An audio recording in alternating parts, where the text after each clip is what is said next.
ची किंमत असणारी जमीन केवळ काही लाखांमध्ये विकून कसा मलिदा खाल्ला जातो याचं आणखी एक उदाहरण समोर आलंय। प्रकरण आहे पालघरमधलं। मुंबई अहमदाबाद राष्ट्रीय महामार्गाला लागून असणारी तब्बल 55 एकर जमिनीची मालकी असणाऱ्या संस्थेनं कवडीमोल दरानं याची विक्री कशी केली हे ऐकून तुम्हालाही धक्का बसेल। हे प्रकरण चव्हाट्यावर आल्यावर आता कारवाईला सुरुवात झाली आहे।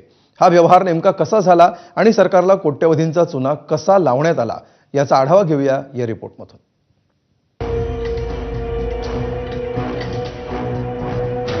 पालघर जिल्ह्यातल्या तलासरीमध्ये मोठा जमीन घोटाळा उघड झालाय।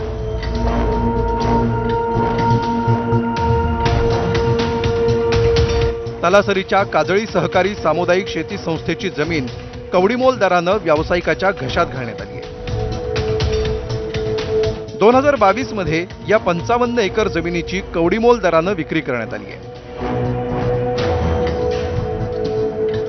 या जमिनीचं सध्याचं बाजार मूल्य शेकडो कोटींच्या घरात असतानाही ही जमीन केवळ 70 लाखांना विकली गेल्याचं उघड झालंय।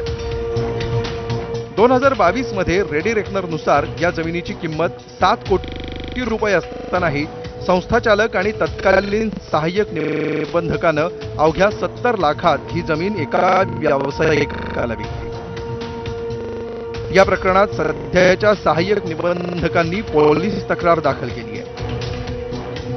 इंडेक्स 2 ची जर रक्कम बघितली तर 6,39,27,100 इतके इंडेक्स 2 प्रमाणे याची रक्कम आहे जमिनीची, पण ती 70 लाखात विक्री करण्यात आलेली आहे।